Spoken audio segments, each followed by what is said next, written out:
आज ये धन संपत्ति रुपया पैसा किसके लिए इकट्ठा करता है कि हमारा परिवार आएगा, परिवार के लोग आएंगे, अच्छी प्रकार से स्वागत सत्कार को खिलाएंगे खिलाएंगे, हमारा परिवार खुश रहेगा, इसलिए सब इकट्ठा करता है।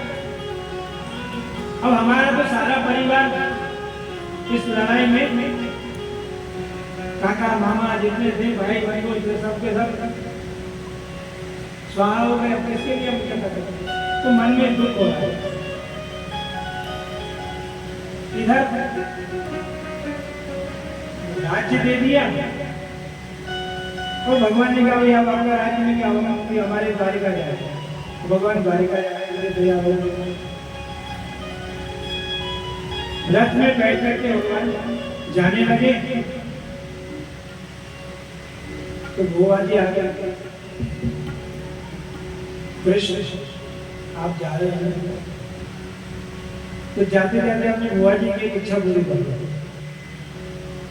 भुआ जी की इच्छा है वो होती है विपदा संतुन शाश्वत तत्र तत्र जगत गुरु। हे भगवान, हमको पद पद पर विपत्ति आए, आपत्ति आए, तकलीफ आए, मुसीबत आए, भगवान ने कहा भुआ जी आपकी मदद तो ली गई। मैंने तो जब से सुना है आप इस घर में विवाह करके आए तब से आपके साथ में कोई सुख का दिन देखा नहीं, आपने हमेशा दुखी दुख देखा है, और आप फिर कह रही हो कि मेरे को वापस तकलीफ मिले। शाश्वत जगत गुरु, हे जगत गुरु, हे भगवान ऐसी कृपा क्यों? सुख के मांगे सिल परो, हे भगवान सुख के माथे सिल परे, नाम हृदय से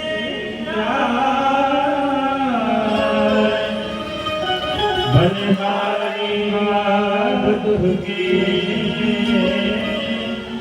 जो वो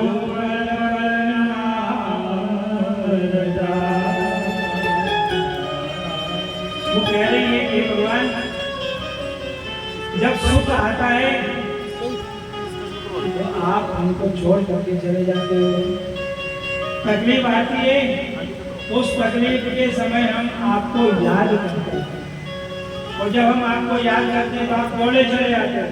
जब जब हमारे ऊपर दुख आया आप तोड़ करके आए, कितनी कितनी आपत्तियां हमारे ऊपर आई, कितने कितने कष्ट आए, और उन कष्टों के समय में आप, और आज हमारा राज्य हमको मिल गया, मेरे बच्चे सुखी हो गए, तो आप हमको छोड़ करके जा रहे हो। इसलिए मैं चाहती हूँ कि हमारे ऊपर तकलीफ आती रहे और हम आपको याद करते रहे, क्योंकि दुख में सुमिरन सब करे, सुख में करे तो, और सुख में करे तो दुख काहे को।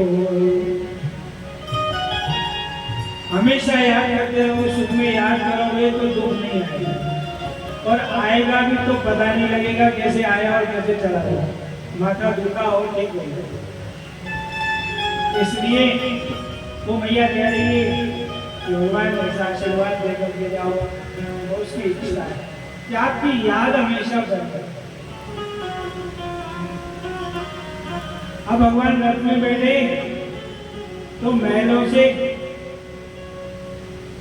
उत्तरा,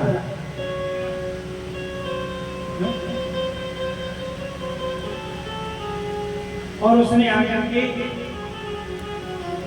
भगवान से प्रार्थना की, ये भगवान ये बाण आ रहा है, इससे मेरी रक्षा करो, क्योंकि अश्वत्थामा को इन्होंने माफ कर दिया, इसको छोड़ दिया, तो भी उसने अपना स्वभाव नहीं बदला। उसने उत्तरा के पेट में जो बच्चा गर्भस्थ शिशु ने क्या बिगाड़ा था, लेकिन वो वेद की अग्नि ऐसी है कि उसने उस बच्चे को मारने के लिए भी एक बाण छोड़ दिया, पांडवों को मारने के लिए 5 बाण छोड़ दिए। वो दौड़ती हुई आई और उसने कहा महाराज मैं मर जाऊं तो कोई बात नहीं, मेरे पेट में जो ये आपके भक्तों का अंश है ये नष्ट नहीं होना चाहिए। माँ में गर्भ होने का मेरा कुछ भी हो जाए तो मुझे परवाह नहीं है, लेकिन ये आपके भक्तों के वंश की रक्षा होनी चाहिए। ये सुन करके और भगवान ने कहा, पुत्रा तू तो मेरी माँ बनने लायक है, मेरा ये स्वभाव मैं मतलब तो कोई बात नहीं, मेरे भक्तों के वंश की रक्षा करना चाहते हैं। भगवान को कुछ सूझा नहीं, वो शंख चक्र गदा पद्म सब लेकर के और श्वास के मारे पे उसके पेट में चले और वहां जाकर के उन्होंने उस बच्चे की रक्षा की। उस अस्त्र का प्रभाव तो हो गया, उसके प्रभाव से वो नष्ट जैसा हुआ, लेकिन ईशेन जीवित पुनः भगवान श्री हरि ने उसको जीवित कर दिया। बाहर आ गए। अब बाहर आने के बाद भगवान जाने लगे, पांडवों की भी उन बाणों से रक्षा की, भगवान बाहर गए। लेकिन जाते जाते कुछ समय के बाद वापस आ गए द्वारिका, घंटे 2 घंटे के बाद वापस आ गए। भगवान आए तो किसी ने ये नहीं पूछा कि वापस क्यों आया, आपकी गाड़ी चुप गई कि आपकी कुछ मिस हो गया, ऐसा कुछ पूछा नहीं। अच्छा हुआ एक दिन और साथ में और आनंद आएगा, थोड़ी देर और हम लोग यहाँ पर रहेंगे, साथ में रहेंगे, सब कुछ अच्छा होगा, ऐसा सोच करके किसी ने कुछ पूछा।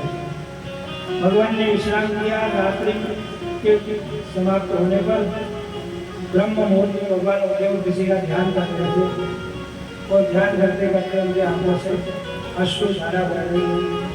युधिष्ठिर जी आए, देखा